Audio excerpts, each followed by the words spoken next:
Oke, nama saya Niko dari Desa Kadilaju. Di sini saya sebagai Ketua BUMDes Desa Kadilaju.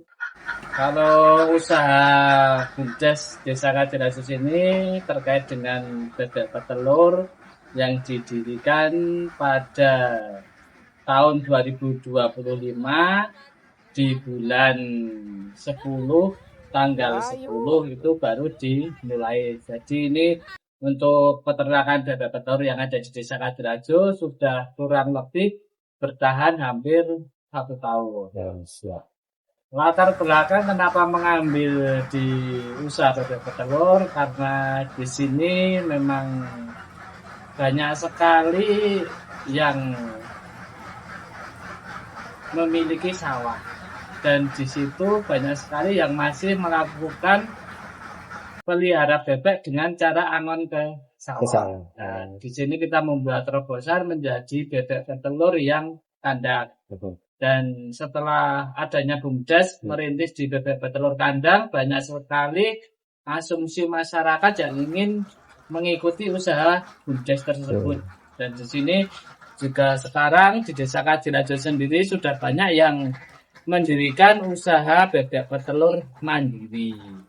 Jadi di sini memang rangsangan terutama itu dari BUMDes. Kenapa kita ambil bebek? Yang satu, peliharanya mudah. Terus dari hasil bebek sendiri bisa kita ambil setiap hari tanpa kita menunggu berbulan-bulan untuk mendapatkan hasil. Tapi kalau bebek petelur setiap hari kan dia bertelur, bisa kita kalkulasi untuk biaya pakannya kita menghabiskan kos pakan berapa, dari hasil penjualan telur berapa, dan itu setiap harinya kita bisa menghitung. Tapi kalau kita usaha seperti kambing, seperti sapi, kita harus menunggu sampai berbulan-bulan. Setelah berbulan baru kita dapatkan hasil dari peternakan tersebut. Tapi kalau bebek setiap hari bisa kita kalkulasi.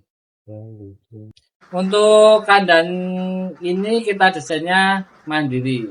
Memang kita itu bagaimana caranya menyediakan bebek itu nyaman, bebek itu kandangnya kering, terus kita otak-atik menjadilah kandang BUMDes ini. Itu desain sendiri. Di desa ini kurang lebih kalau di total itu sudah sekitar hampir 5.000 ekor. Gimana di Desa Kadilaju? Khusus bebek kandang ini kurang lebih ada sekitar 5.000 ekor untuk di Desa Kadilaju. Dan untuk yang bebek pangon yang masih keliling itu kurang lebih ya sekitar hampir 3.000-an ada. Prosesnya sendiri yaitu kita mengambil dari program. Kan ada program yang diwajibkan per desa harus membuat program ketapang, ketahanan pangan. Instruksi dari Bapak Prabowo ya. Nah, itu per desa itu memiliki beberapa potensi masing-masing. Ada yang mengambil pertanian, ada juga yang mengambil peternakan, ada juga yang mengambil segi dari wirausaha. Di sini memang benar-benar kita mengambil di sektor peternakan. Soalnya di sini untuk rekan-rekan BUMDes sendiri juga memiliki gambaran untuk pengembangan UMKM yang ada di Desa Kadilaju. Melimpahnya protein telur bebek yang ada di Kadilaju sini memang benar-benar dari BUMDes ingin mendorong masyarakat itu membuat UMKM seperti membuat telur asin. Yang di kota-kota besar aja mereka bisa melakukannya, kenapa di Desa Kadilaju tidak bisa melakukannya? Penjualannya sendiri memang dari sini dulu saya merintis untuk bagaimana tidak bergantungan dengan salah satu pengepul. Tapi alhamdulillah untuk sekarang untuk BUMDes sendiri untuk penjualannya entah telur rame, entah telur sepi, entah telur itu tidak laku, tetap bisa kita buat.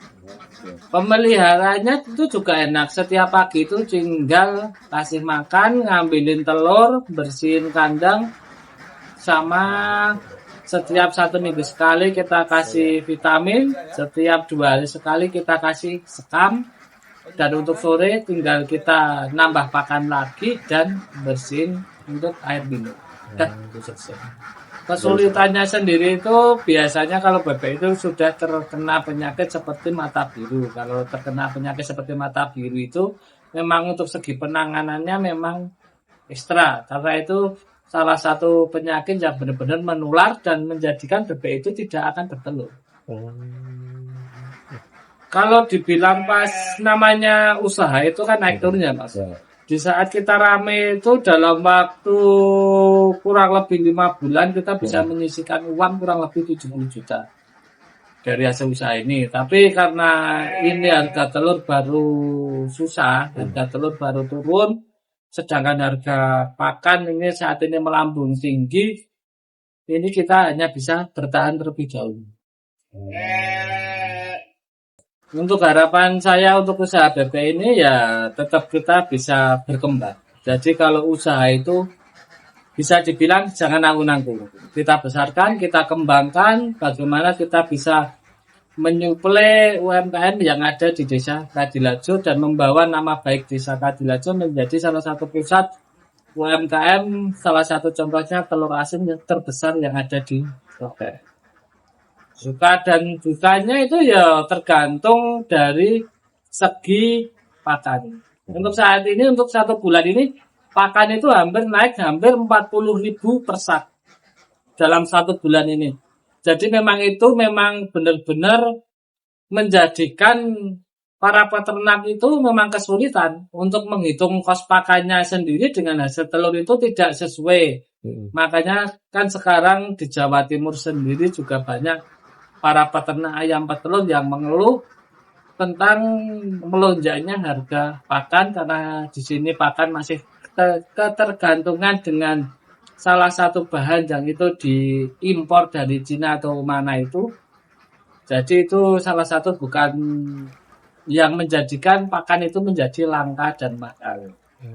Jadi untuk kedepannya semoga untuk pemerintah di Indonesia ini bisa membuat pabrik pakan tersendiri yang tidak bergantungan dengan ekspor dari luar.